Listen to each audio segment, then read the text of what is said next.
Be mighty blessed.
God is omnipresent, God is omniscient, and God is omnipotent.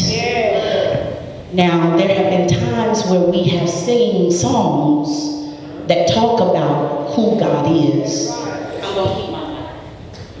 There's times when we have go back to me. We ready? Bless the Lord.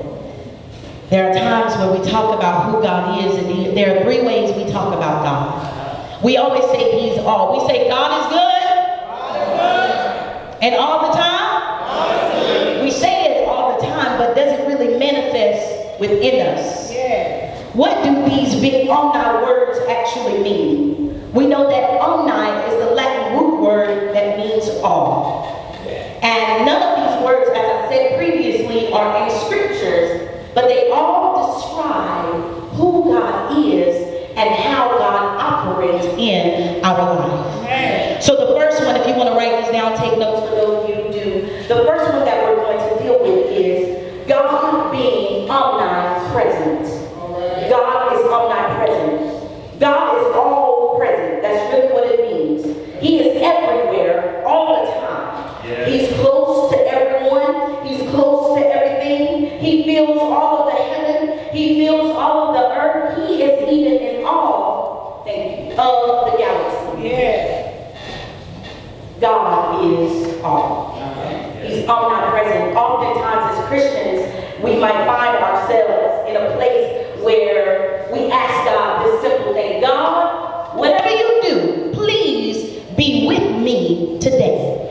And though that is a beautiful petition to ask God for, it is actually unnecessary. And the reason it's an unnecessary prayer is because He's already here, He's already there, He's already everywhere. And He's all over this earth, and He is present in every time of need. So what our request should be instead is, God, please make me aware of your presence.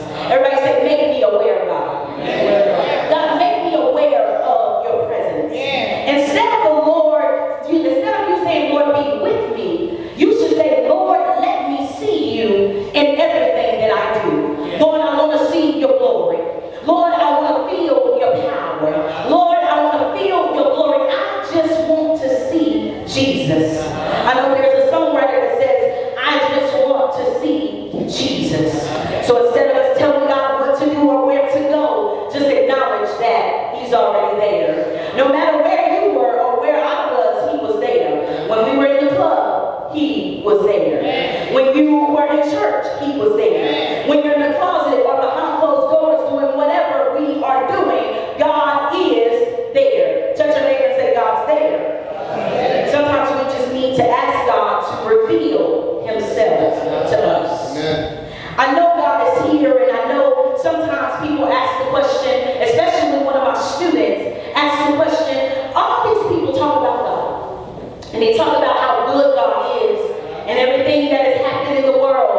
wasn't away. I know God is here because he was here when all of you left me.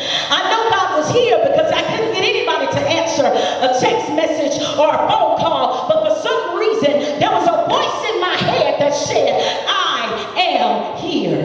I know God is here because the tears that I cried that nobody else knew about, God was there to hold me and wrap me in the bosom of his arms. God is here. Just reveal yourself to us. So after you talk about the fact that God is present, you realize something. You realize that God was present no matter what you were doing. Let me be clear. Sometimes in church we don't like to acknowledge certain things, but God was there in every situation. Before you were saved, now that you're saved, and even when you backslid and forgot that you were saved, God was there. So no matter what you're doing and who you're doing it before, God is here. Preacher, what are you trying to say? I'm glad you asked. What I'm saying is, whether you're in the church or outside of the church, you have to remember that God is there. So when we realize and take account for the fact that God is there, then our behavior should start to emulate the fact that not only do we serve a God, but we serve a God that is always there. He's always there. The next thing, not only is God omnipresent, but God is omniscient. Another way to say it is omniscient. That's what God is. He's omniscient. Well, preacher, all these big words, what are you trying to say? All I'm saying is God is all-knowing. Now, for me, this one is my favorite one. Why? I'm glad you asked. I asked a lot of questions this morning. One of the reasons I love this particular one, that God is all-knowing, is because those of you who don't know my story, I was born of a teenage pastor's daughter. A pastor who preached abstinence everywhere he went. And for his daughter to become pregnant with this unknown thing, right? Nobody knew what I was going to be. Nobody knew what God was going to do with me. But now she's pregnant. And I thank God for being all-knowing, because God knew something that some of y'all that talked about my mama didn't know. And I thank God for my mama, who taught me all the way from Charlotte this morning. I thank God for my mama because she didn't abort me. Now, she may not know what God gave her. She may not have understood the gift that she had inside of her. But what I'm trying to get you to understand is God is omniscient.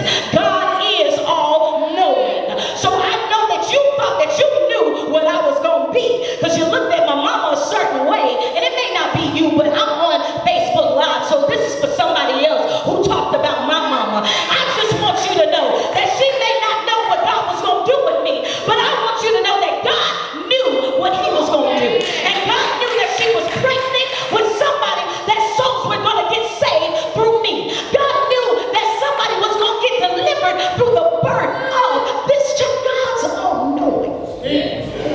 Preacher, what you saying? We're always talking about mistakes that people make. And for some reason, I love that people want to flash a flashlight on your mistakes. And they want to put the cover over their mistakes. I want to tell you how to live your life. I want to tell you with my unmarried self how to keep your husband. I want to tell you with my unmarried self how to keep your wife. But sometimes you got to understand that the best thing you can do is mind your business, because God is omniscient and he is all-knowing. Everybody say he's all-knowing. Some of us, we get so caught up in our now. We get so caught up in what's going on in our life. When God brings a trial or tribulation to us, we can barely walk in the church with our head held high. Some of us forget that we know God and we've seen God time and time again. We forget that he's omnipresent. So just in case you forget that God's omnipresent, I need you to remember that God is omniscient.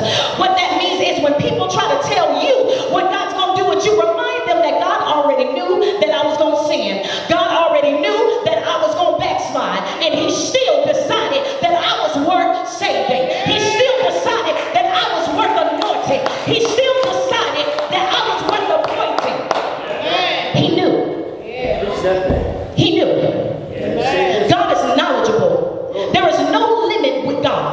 He has it all. He knows it all. And literally, there is not a second that goes by where God is not aware of things that are going on or that are happening. But what happens is, instead of us reverencing the omniscient God, we reverence those that we call the know-it-all. For some reason, the know-it-alls, let me just give you a little characteristic of a know-it-all. The know-it-all knows all your business. They know all my business, and they know all of pastor's business. But the issue with that is there's some holes in the story, and they don't really know everything. But the things that they don't know, have you found these type? I don't want to talk about nobody here, but you know the things they don't know. Guess what they do? They make up all the rest.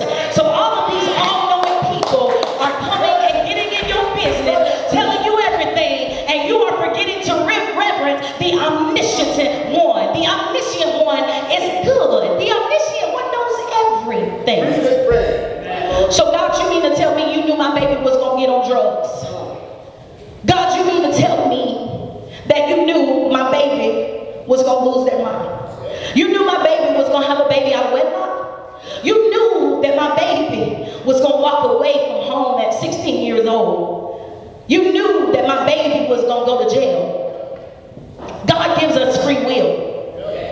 And just because the story is happening right now, what sometimes I believe frustrates God is we forget the omni.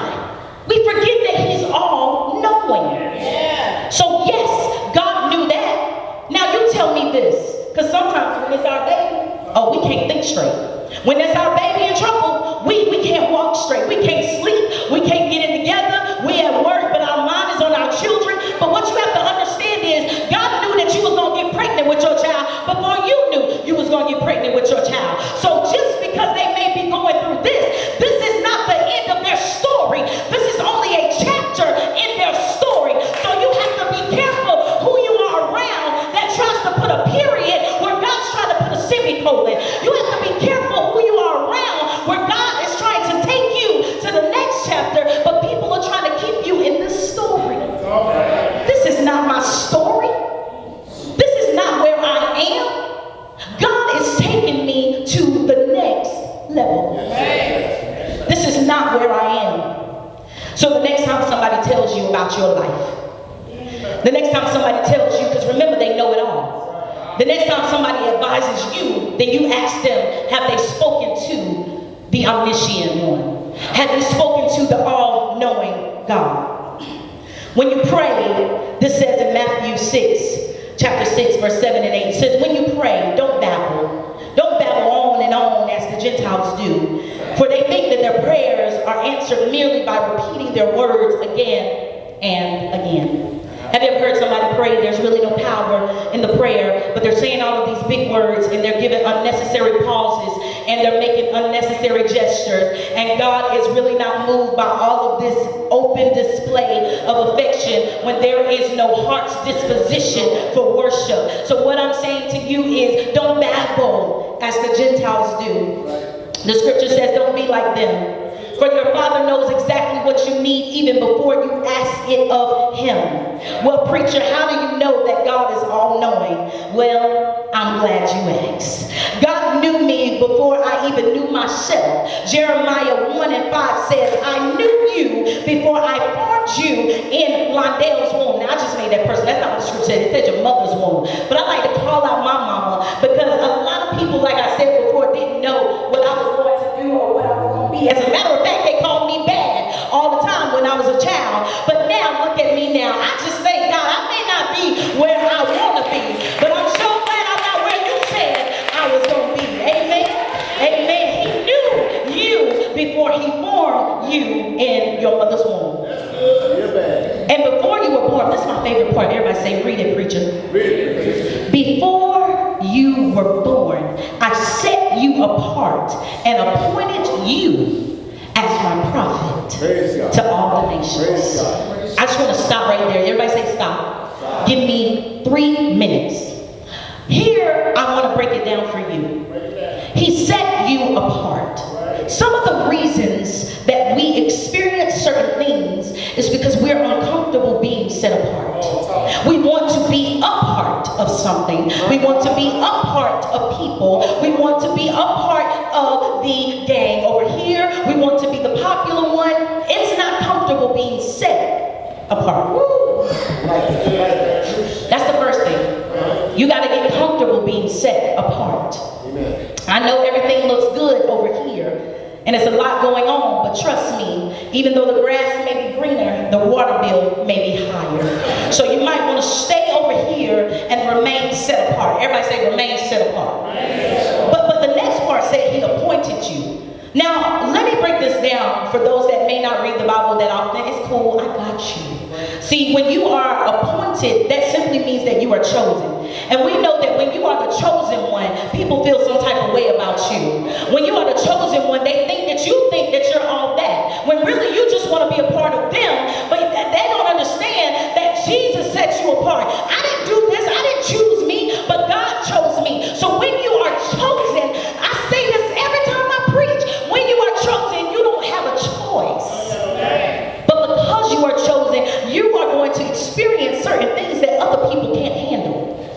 The reason God allowed you to go through what you went through without you losing your mind is because he knew you could handle it. The reason God allowed you to be the mother to children that you are not even the mother or father of is because God knew that they were going to need you to lift them up and to bring them forward. God is all-knowing. I know that God is all-knowing because he knew that I was going to be a screw-up, that he was going to have to clean up, and then he turned around and showed off and decided to bless her. That's how good God is. He knew who you were going to be before you even knew. I know that God is all-knowing because he knew time and time again that I would sin, and still, like Dabo said in Clemson, he said, I'm still all in. God never walked out on you. God never decided that you weren't worthy. If anybody moved, it had to be you. We're about to go home, but if anybody moved, it had to be you. You got to understand, God already knows you, and the beautiful thing about that is he already loves you. He already deemed you worthy enough to come into his kingdom and inherit the kingdom of heaven. You are good enough. Look at your neighbor and say, I'm good enough. You are good enough. You are worthy. Don't you let nobody tell you that you ain't good enough. Don't you let nobody tell you all the improvements you have to be making in order for you to be acceptable in God's sight. God is omniscient and he knows everything. So next time you see your know-it-alls, hit them with that vernacular and let them know, oh, God is omniscient. He knows everything. And walk away. Touch your bills and let them know that God is omniscient. Touch your children. I know you acting up right now. That's fine. God is omniscient. He's all-knowing. He know that he's going to bring you. I know that God's going to bring you out. I know that God's going to deliver you. I know that God's going to set you free, because not only is God omniscient, this is the last one, God is omnipotent. I know you know this one because we say it a lot in church. Everybody say God is omnipotent. Now let me explain what omnipotent means, because you may not know it, what it means. So now I need you to look at your neighbor and say, neighbor. Oh, neighbor. God is all powerful. Now say it like you mean it, neighbor. Oh, neighbor. God is all powerful. That's exactly what omnipotent means. God is all power. All power belongs to God. He possesses it all. He can do anything and he can do everything. He can heal and he can deliver. He can break the chains of bondage. He can destroy the generational curses. He can even open the jail cell. He can even heal those that are mentally incompetent. God is all powerful. Look at your neighbor and say, he's all powerful. Y'all don't rush me now. He's all powerful. He's truly a powerful God. He's truly a phenomenal God. When I think about those that have been given a doctor report, when I think about how the doctor said there was nothing else that they could do, when I think about how God said, how the doctor said the only thing we can do at this time is make you comfortable. But then I think about how God is all powerful. Now I need y'all to help me preach. Can you help me? So when I say something and I point to you, all I need you to say is, God is all powerful. Is you with me? Let's try it one time. Now you got to say it the right way in the same cadence. God is all powerful. Okay, that's how we're going to say it. So let me hear you say it one time. Yeah, that's how we're going to do it. So when I look at this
revelation